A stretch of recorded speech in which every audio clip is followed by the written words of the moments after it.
Hello, everyone. Good afternoon. Thanks for being here. Before I take your questions, let me give you a little readout. President Obama spoke separately today to European Council President Van Rompuy and Mexican President Felipe Calderon to discuss the economic situation in Europe, as well as preparations for the June 18th through 19th G20 summit in Los Cabos, Mexico. This continues the President's close consultations with fellow leaders about the global economy. President Van Rompuy agreed on the importance of steps to strengthen the resilience of the Eurozone and growth in Europe and globally. President Calderon discussed the agenda of the Mexican presidency of the G20. In both calls, the leaders agreed to work closely together toward a successful summit in Los Cabos. And with that, I'll take your questions. First on the President's economic speech tomorrow. Can you tell us what's new in the speech? Reporting so far suggests that it's a lot of the same things we've heard before. Why package it this way, and will there be something new to it? I'll say a few things about that. It is a campaign speech, as has been reported, so I would refer you to the campaign for more details about it. I can tell you that the President believes that this election is a fundamental choice between two very different visions for how we grow the economy, create middle-class jobs, and pay down our debt. The other side's plan is a $5 trillion tax cut that explodes the deficit while gutting the investments we need to grow. The President's plan is to pay down our deficit in a balanced way, a way supported by the majority of the American people, while still investing in education, energy, innovation, and infrastructure. And I think that the President will discuss that tomorrow. But I won't get into details previewing the President's speech because we certainly want you to listen closely when he delivers it. And on Iraq, we've got car bombs killing more than 60 people today. Sounds like 2006, not 2012. How concerned is the President about the slide in violence toward Iraq? Do you consider it on the way to being a failed state? And separately, are you considering pulling the nominee of the U.S. ambassador to be nominated to be Ambassador Brett McGurk? I'll start with the second part. The President has nominated Brett McGurk to be ambassador to Iraq for the United States. We believe that our nation will be greatly served by his experiences in Iraq, and we look forward to the Senate's advice and consent on his appointment. With regard to the violence, we strongly condemn the recent attacks in Iraq. The targeting of innocent civilians and security forces is cowardly and reprehensible. We offer our condolences to the families of the victims and support the continued efforts of Iraqi government forces to bring those responsible to justice. I would simply say that it's important to remember that while we have seen that extremist groups in Iraq are still able to use violence and cause harm, we believe their capabilities have been diminished in recent years. Also, Iraqis continue to reject extremist tactics in support of peaceful methods of resolving their disputes. There have been occasional periods where there have been increases in violence, but overall violence is greatly decreased from the time period that you referenced in particular. Also, I think worth noting is that Baghdad hosted an important series of negotiations not that long ago, and their ability to do that in a secure way demonstrates the progress that they've made in that country and in their capacity to provide security in a place like Baghdad. Reuters. Jay, the Secretary of State has accused Russia of providing attack helicopters to Assad's forces in Syria, and Russia has accused the United States of supplying arms to the rebels. I wondered if you could explain how President Obama, President Putin will address this in Los Cabos, how serious a strain it is to U.S.-Russia relations this issue. Sure, a couple of points. One, we do not and have not supplied weapons to the Syrian opposition. You know our position on that, and we've made it very clear. That position has not changed. What Secretary Clinton said was a continuation of what we've been saying, which is we have been expressing our concern about the provision of arms and weaponry to the Assad regime. This is not new, but it is an issue that we have discussed with the Russians, and we obviously view with some concern, because it enhances Assad's capacity to wage war or wage violence upon his own people, which is what he's been doing. So We are engaged with the Russians on this issue, as you know, and we obviously have some differences with the Russians on this issue. Where we broadly agree, I think, and where the entire international community agrees, is that we need to create a situation that allows for a transition in Syria during what remains a window of opportunity here, but a closing window of opportunity to achieve that transition before the situation devolves into a broader sectarian civil war. So we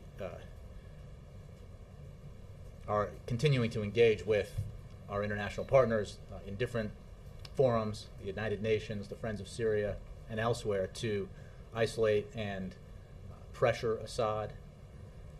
We take new steps regularly with our partners to do that through sanctions and other means, to help prop up or stand up the opposition, help it organize itself, provide it non-lethal assistance and humanitarian aid to the Syrian people, and we'll continue to do that.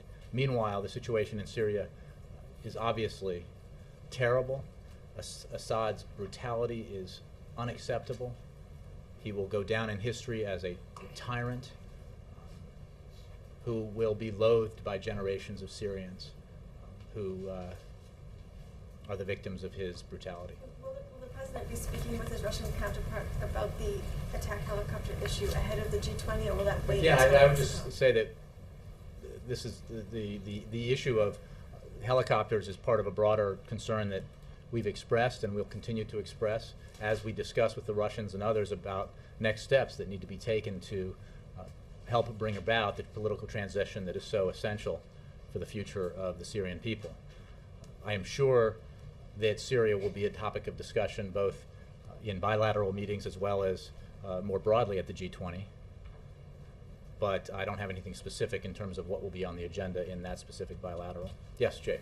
To follow up on the question on McGurk, the letter from the 6 Republicans on the Senate Foreign Relations Committee is pretty specific about their issues. They say McGurk lacks the leadership and management experience necessary to lead America's largest embassy in one of the world's most volatile regions.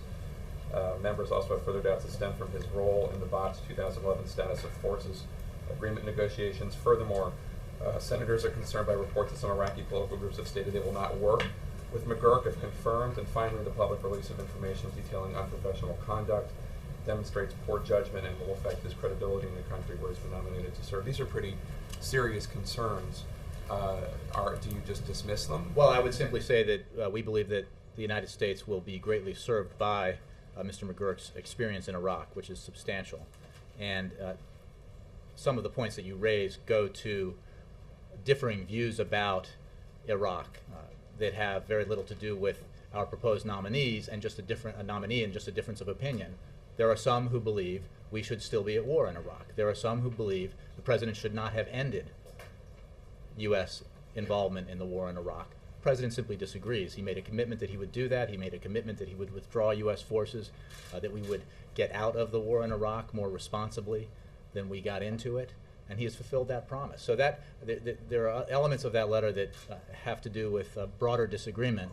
Okay, forget the ones about. But in terms of Mr. McGurk, the president supports his nomination. He put him forward. He has a great deal of experience in Iraq, not just in this administration, but in the prior administration, and thinks he will serve ably as ambassador. There have been a couple ambassadors that have had to step down to Luxembourg and the Bahamas, and there have been State Department reports suggesting dysfunctional leadership. Are you at all concerned that the emails that came out last week indicate a certain lack of professionalism by Mr. McGurk? I don't have anything more for you on that particular issue. The State Department is probably the best place to go for that. I can tell you that the president put forward this nominee because he is qualified for the job and will serve ably when he's confirmed. All right. One other question about the economy. James Carville, in an interview and also in a memo that he co-wrote with Stan Greenberg, expressed concern that the president, when he talks about how the economy is improving, risks leaving the impression among voters that the economy is doing well. And I know that I'm sure you disagree. I just wanted to give you an opportunity to respond. I would simply say that every time the president speaks about the economy, It is about the need to continue to help it grow, to continue to help it create jobs. What we all know is that this country has been through the worst economic cataclysm of our lifetimes. That is what was taking place in 2008 when the last election happened, and in January 2009 when President Obama was sworn into office. And that has, stopping that cataclysmic economic slide, that decline, reversing it and beginning to climb out of the hole that the recession dug for this nation has been the principal mission of this president and this administration. He never fails to talk about the fact that we have much work to do, as you heard him say on Friday. And as he says every time he discusses the economy, and I'm sure he will discuss it in those terms tomorrow when he speaks about it in Ohio. Look, we are highly cognizant of the fact and understand deeply the fact that the American people are still hurting. This economy and the recession that we went through resulted in something on the order of 9 million jobs lost.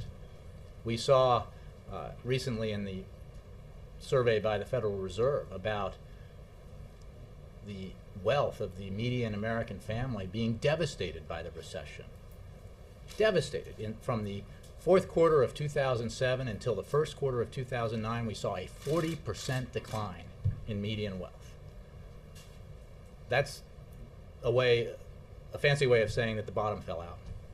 And the American people paid a huge price for the recession and the policies that led up to the recession.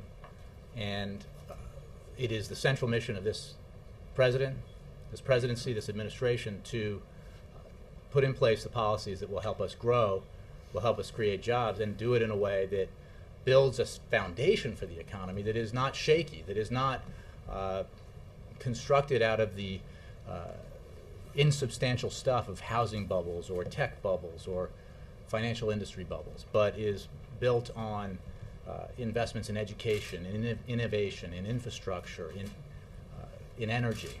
And that's been his objective, and that encapsulates the policy approach he's taken when as it regards the economy. Thank you. Yeah. Olivia. Jay, there's a new global attitudes project survey out by Pew that finds vast majorities in places like Britain and France and Germany say that China, not the United States, is now the dominant global economic power. I'm going to assume you disagree, but could you flesh out a little bit why that perception is incorrect? Well, I'm not an economist, but I know that every economist would tell you that the economy of the United States is still the largest in the world, that the standard of living in the United States is still higher and the highest in the world, and higher than certainly the standard of living on average in China. But I think the public opinion, I'm sure, is shaped by the extremely rapid growth that's taken place in China over a number of years, which has been substantial, but has also and has done great things in terms of lifting Chinese out of poverty. But there are still hundreds of millions of people who remain in poverty in that country, and that is why it is so important that China, as well as countries around the globe, major economies around the globe, need to take the necessary actions to continue economic growth and continue job creation. That will be a subject of the G20 summit in Mexico in the coming days. And can I follow up also on Iraq? You talked about the president's decision to end the war there and how that had some disagreement on Capitol Hill. Does the administration support repealing the authorization for the use of military force in Iraq?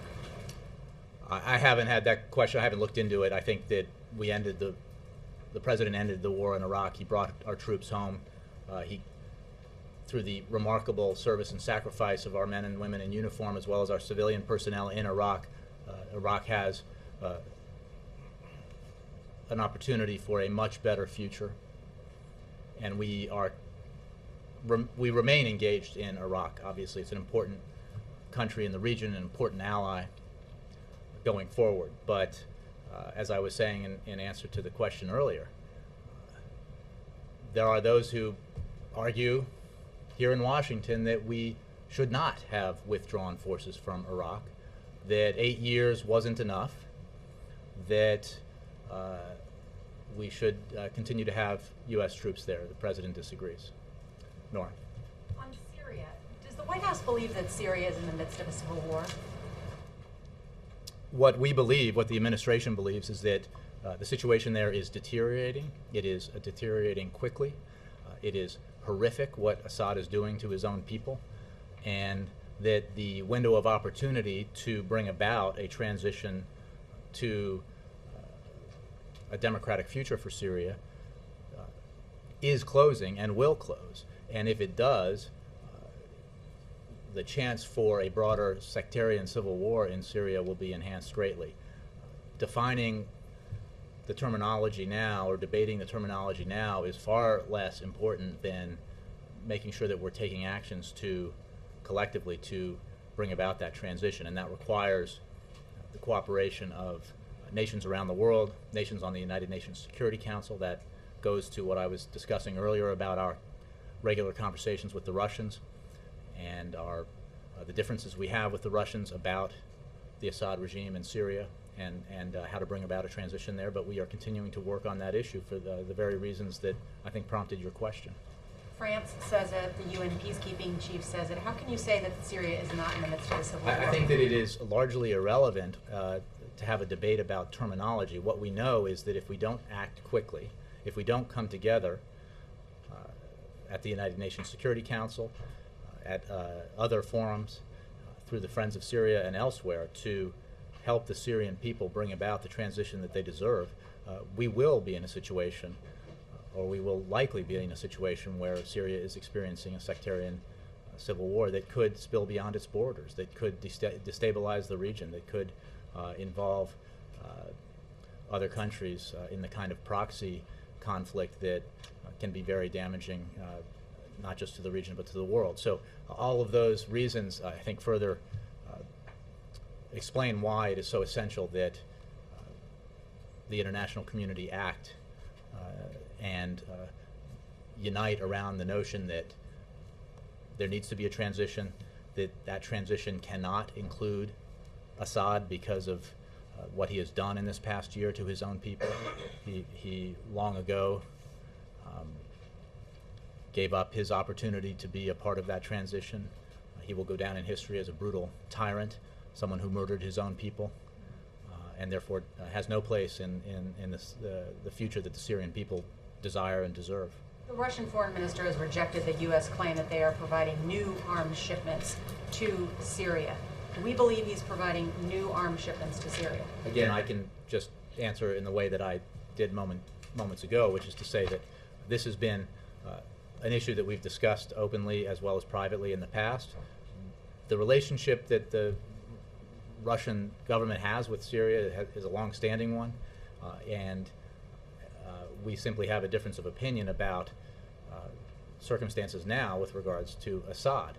But the provision of armaments and weapons has been something that we've discussed with the Russians and that we consider to be a problem. I don't have specifics on arms shipments and the timing of them, but overall it's an issue. The Russians, as you know, have said that they're just continuing what were previous contracts for arms, and that what the stuff that they're providing Syria is not the stuff that's involved in the conflict that's going on internally. You patently reject that. You say that Russia is sending new arms shipments that is fueling this. Those are your words, Nora. I'm using mine, which is to say that Russia has provided arms to Syria. I think nobody disagrees with that. Those arms have and can be used in an offensive way, have and can be used by and are being used by the Assad forces to bring about the violence that they're perpetrating on their own people, and that's simply a fact. I'm not here to... From a policy perspective, just so that I have this clear, we're asking Russia to end those arms shipments, or are we not asking them? We strongly believe that arms shipments to the Assad regime are the wrong thing to be doing, and that only heightens the violence against the Syrian people. And this is part of a broader perspective that we have that we've made very clear, that we do not believe that any kind of support for the Assad regime right now is helpful. because of what Assad is doing to his people. And again, we've been very transparent about that. It's part of the kind of relationship that we have with Russia, where we can openly discuss our differences as we work together on areas where we agree. And this is something that we're continuing to discuss with the Russians as the world watches what Assad is doing. And one of the points that we make and that I've made here. That's why you're not saying from the podium, Russia must stop. We believe that everyone should stop providing. Everyone who is providing weapons to the Assad regime should halt the provision of those weapons, because it only, as we've said, providing more weapons only further militarizes the situation. So I think I'm being pretty clear, Nora, about that. And we continue to discuss with the Russians as well as others the steps that need to be taken to bring a halt to this appalling violence against Syrian civilians, and to usher in a period where the future is brighter for Syria, where the possibility of a democratic political transition exists, which is what the Syrian people deserve. Yes. Hey, welcome. Thank you. Two quick questions on events today. Meeting this afternoon with President Perez. He's expected, we expect him to bring up this request for, on this Jonathan Pollard matter, the convicted spy, to ask for clemency. We know there's been some support from a few members of Congress for the idea of commuting his sentence to time served, 27 years. Regardless of whether you've received the letter or request or petition or not, what is the administration's response or stance on the Pollard issue? Sure, our position has not changed and will not change today. And I would simply remind you that Mr. Pollard was convicted of extremely serious crimes. The other one is tonight, this dinner, of course, where President Perez will be given the Medal of Freedom. I understand you guys are you going to be releasing the list of attendees in the interest of transparency? I'll have to get back to you. I'm not sure. Yes, Ed. A couple issues. One, David Marinus has a book coming out. People here had a chance to read it. Any reaction at all to it? Because excerpts have come out, obviously, Sure. beforehand. I can't speak for everyone. I have not had a chance to read it. I've read the excerpts. I've read about it, but I have not read it in full. So what's your reaction in general, and do you think it'll have any impact on the campaign? Just looking at the president's life, an author who highly respected, et cetera, who spent a lot of time. Well, I don't want to provide a book review here from the podium. The story of the president's life has been told, and not least by the president himself in his own memoir. Whether a book of that nature, the impact it has, is sort of not for me to decide. But again, I haven't read it. Last night, one of the fundraisers, the president was saying that President Bush built in what he called a structural deficit that extends for decades. And he cited tax cuts, prescription drug plan that was not paid for, wars as well not paid for. What does that mean, though, when you say structural deficit for decades, since the tax cuts, for example, were going to be expiring at the end of this year, so you could actually get deficit savings from that. The president has wound down the war in Iraq. You're getting savings from that. I'm trying to understand why this is going to continue for decades if some of that money is coming back. Well, one, I think, is the Medicare prescription drug benefit that you correctly mentioned was unpaid for, and is the kind of thing that goes on forever because it's an entitlement, and contributes because it was unpaid for in the beginning, and because the authors of the provisions, the previous administration, did not see fit to provide funding for it. In fact, I think there was a very prominent official in that administration, this very White House, who was on the record saying that deficits don't matter. That contributes to the deficit that we have today. I mean, you know, Ed, that what the history is here. January of 2001, when that transition happened, CBO and every economic analyst out there said that the United States had a budget surplus, and that surpluses would continue as far as forecasters could foresee. 8 years later, when the next transition happened, and President Obama took office, those surpluses had disappeared entirely, and he was handed the largest deficit in American history. Something happened. And we know a lot of what happened in terms of the explosion of deficit spending, and it was two massive unpaid for tax cuts that largely benefited wealthiest Americans, not the middle class that during that time period saw its incomes stagnate or shrink. We saw two wars that were never paid for in the budget proposals of the incumbent administration or by the Congress. That contributed mightily to the deficit. We saw the Medicare prescription drug benefit unpaid for. That contributed to the deficit. And that would be hard enough for any new administration and government to contend with, a situation where surpluses disappeared and what materialized instead was the largest deficit in history. But in addition to that, that was nothing compared to what else the country was facing in January in 2009. As you know, it was an economic crisis the likes of which none of us here had ever seen before. There were headlines every day about the possibility of a global economic collapse, headlines every day about prominent people suggesting that banks should be nationalized, that we might see a situation of 25% unemployment in this country, something we hadn't seen since the 1930s. That is the environment that this country was in economically when President Obama was sworn into office. And that is why, as I mentioned earlier, his focus has been so narrowly keyed into the measures that we can take to grow the economy and create jobs. And that is a long-term project when you have a crisis like this. When you see a financial collapse like we saw, recovery takes time, and you need to do not just one thing, but many things to help the economy grow, many things to help it create jobs. Large things, medium things, and small things. And that's why the President has put forward so many proposals that do that. Some of them have passed, and they have had a positive impact, but not enough of them have passed, and that's part of the debate that we're having right now. For example, one of the weak spots in our economy has been in the area of state and local government, where budget constraints have forced decisions upon officials in states and localities to lay off teachers, to lay off firefighters and police officers. We've also seen a situation where, because of the collapse of the housing market that contributed so mightily to the decline in median wealth for the average American family, has meant that construction workers are not on the job. The President put forward measures that would address that, and Congress, unfortunately, Republicans in Congress, refused to adopt them.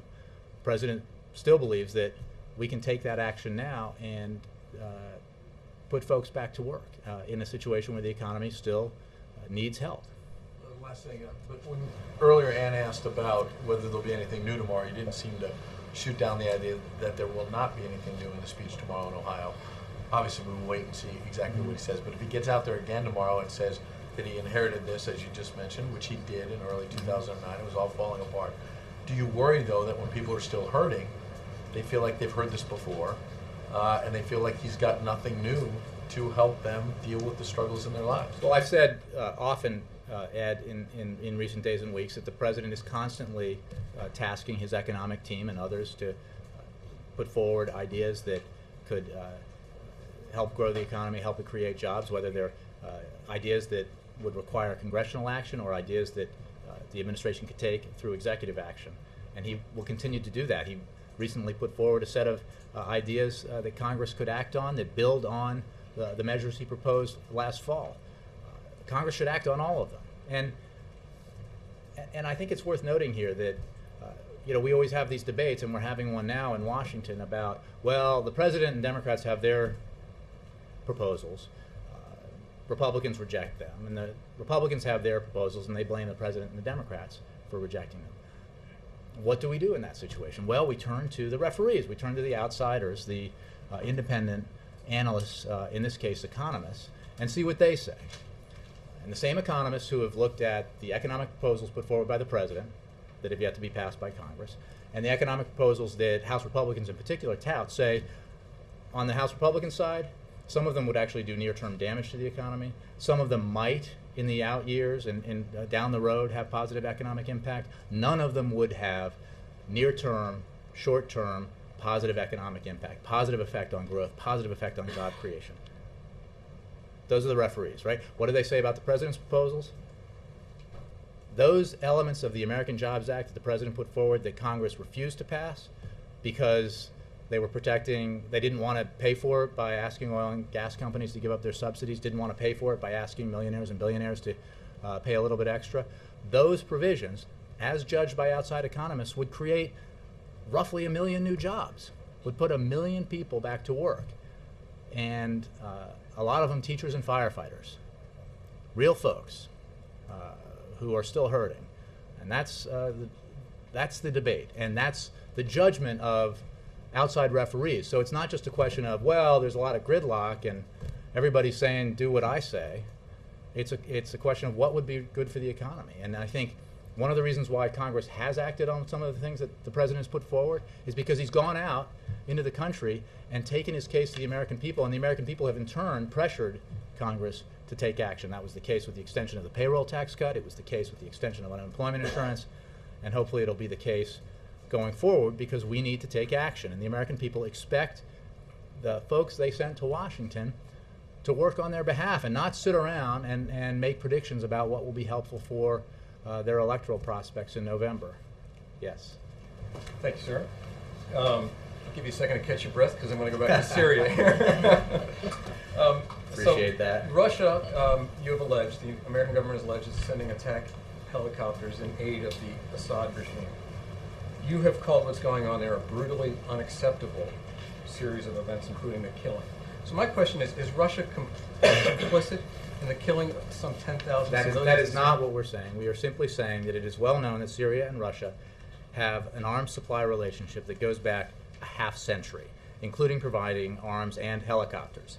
A change in that relationship will only happen in the context of a larger Russian decision to join the international consensus on Assad's departure. And that was the point I think I was trying to make to Nora, which is that the whole issue of supplying arms is but a small part of the broader discussion we're having with the Russians, which is to take a different view of the situation in Syria and a different view of Assad's responsibility and the need for Assad to not be a part of Syria's future. Okay, but that's all well and good, but considering the urgency of the situation, calling them out for sending attack helicopters is, in the context of diplomacy, probably somewhat extraordinary, given the circumstances. But you frame it in the context of what, with a long-term relationship. There are 10,000 people who have already been killed over the course of last year in Syria. What else can you do to convince Russia to stop aiding that regime? Well, we have regular conversations with the Russians. I'm not going to get into the details of private diplomatic conversations, but we're certainly having them. But we're also very clear, as we were when Russia vetoed a resolution, an anti-Assad resolution at the United Nations Security Council, that we disagree on that matter, and that's why we're having this discussion. I just want to come back to the issue that broke late Friday, and forgive me if this was brought up earlier in the week, I wasn't here. First of all, there's some calling for a special prosecutor in the leak case. Your reaction to that?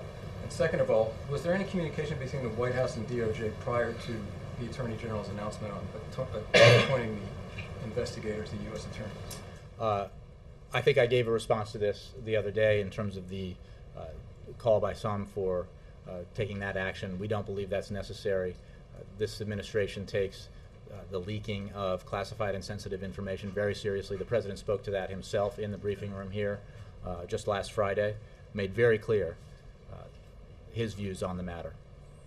And as for the investigation that is underway, that's a DOJ operation, and I would refer you to them for details. I'm certainly not aware of any such discussions. This is an action taken by the Attorney General and the Department of Justice. Can I follow up on Syria? Did Secretary Clinton go too far in the accusation she made? Secretary Clinton made clear what we've been saying, which I just said. There's this that the issue of provision of arms is but a part of a broader discussion we're having with the Russians about Assad and his future and what he's doing to the Syrian people right now. The fact of the matter is, Assad will go down in history as a brutal tyrant. And our argument has been to the Russians and others who have supported that regime in the past that it is the wrong thing to do to continue that support because of what he has perpetrated in this past year. And we've been very clear about that. She made a very specific allegation about a particular kind of weaponry that could be used in a particularly brutal way, and it obviously has antagonized the Russians. Was that the intention of the administration, to get that out there and provoke a response? I think we've been very clear about, as I've said a few times now, about our concern about Syria, about the escalation of violence there, and our position that everyone should take steps to reverse that process and to pressure Assad to cease and desist and to eventually give up the power that he does have so that the Syrian people can enjoy the transition that they deserve. I think we obviously use diplomatic language appropriately, but we have been pretty blunt about this, and that's because the matter is so serious. Christy. Thank you, Jay. Does the president still believe the economy is pointed in the right direction? I think the president believes that we have made progress. The president believes that we have made not nearly enough progress. It is an incontrovertible fact that an economy that was shrinking, contracting at 8.9% in the final quarter of 2008 has for the past, I think, 11 quarters or something like that, been growing. There's been positive economic growth. It is a fact that an economy that was shedding jobs at a rate of 750,000 plus per month when President Obama took office, an economy that went through a recession that cost 9 million jobs, has been creating jobs now for however many months, 27 months. 4.3 million is what the statisticians and economists tell us, and that is obviously pointing in a better direction than the direction the economy was headed when the president took office. We need to continue to grow. We need to continue to create jobs. We need to continue to take the measures necessary, like the ones I was just describing to Ed, that would have a direct, immediate impact on economic growth and job creation this year, right now, because we are still not where we need to be. And then we need to continue to make the investments necessary to ensure that we grow in following years so that America is as strong in the 21st century economically as it was in the 20th, stronger even in the 21st century. That is all what we need to do, and that's what is embodied in the president's vision for the steps we need to take to build our economy in the future. But there is no question that we are a long way from where we need to be. The hole was deep, and we are only partway out of it.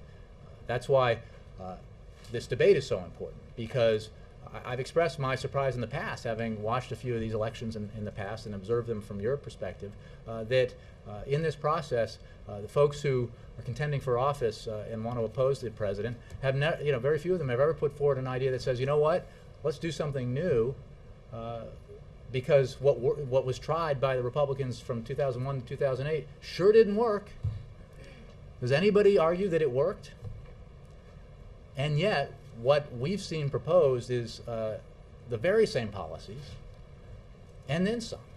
There's no sort of alternative idea being proposed, unfortunately, by Republicans, and I think that is part of the debate that we'll have in the fall. So what's your take on why the "doing fine" comment took off like it did and provoked the response that it did? I think we live in an environment. I think we live in an environment where stuff gets shot around really quickly and reacted to really quickly. I think everyone here, I think you were here, I can't remember, but most folks who were in this room understood the context, within all of the speeches and comments and remarks the president has made about the economy, and he was making, I think, an objectively obvious point, which is compared to a situation where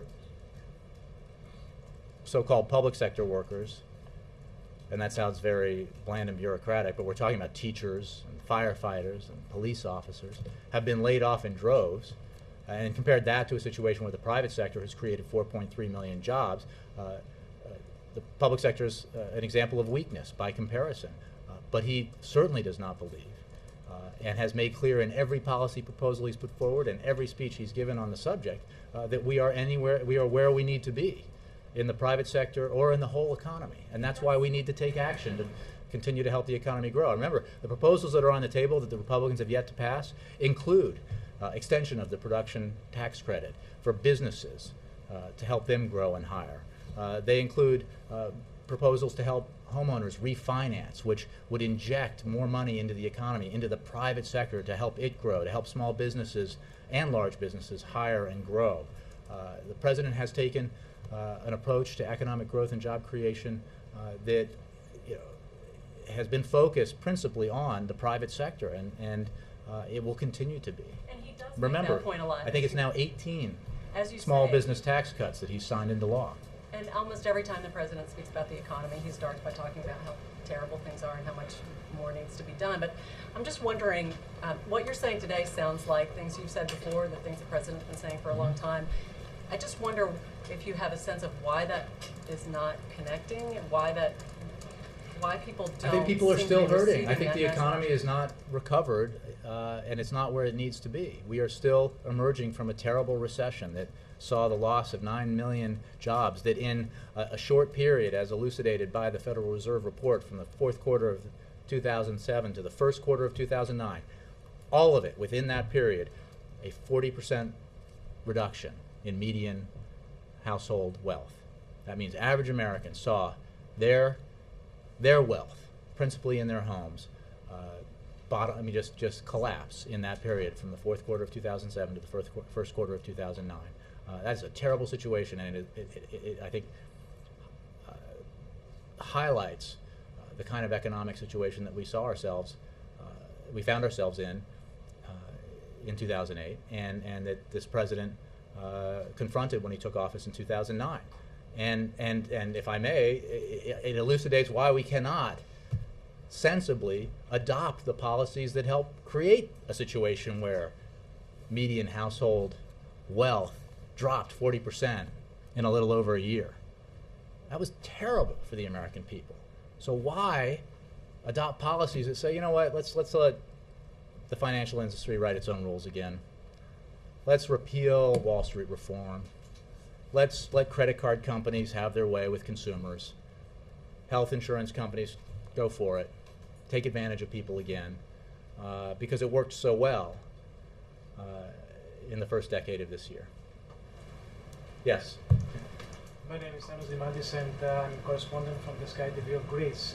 About the economy, I know your concerns about the European economy, and I have two short questions. The first question is that we know that American President has stressed out the necessity for Europeans to design a policy to promote growth rather than austerity measures. What I want to know is whether the United States, as a major contributor to the IMF, would support the new elected Greek government in their efforts, in the Greek efforts to persuade Europeans and the IMF to ease the austerity measures and to boost, to take steps towards growth, towards boosting growth. This is my first question, and the second question is, what do you respond to those saying that Greece should sacrifice itself by departing the Eurozone in order to rescue the euro currency? Well, I'll take the second one first. The President himself addressed this on Friday, as did the members of the G8 in their communique coming out of that meeting, which is that they believe that the Greeks should stay in the Eurozone, that, as the President said here at this podium on Friday, their circumstances will be worse. They will be worse off if Greece were to exit the Eurozone. That's his view. It's the view of the G8. On the broader issue that you mentioned in your first question, I think, again, that was reflected in the statements coming out of the G8, the fact that everyone was in agreement that there needs to be a focus on economic growth and job creation in the near term. The President has said that the approach that he believes is right for America is a helpful guide to I think, an approach in Europe and elsewhere, which is growth and job creation in the near term while putting measures into place now that will help control debt and control deficits in the medium and long term. It is important that Europe undertake the kinds of reforms that have been adopted. We have said that all along. It is also important that Europe take action to increase growth and increase job creation, and both are important. And the emphasis, I think, that was reflected in statements coming out of the G8 reflect the President's views on this balance between growth and jobs on the one hand and austerity, or so-called austerity, on the other.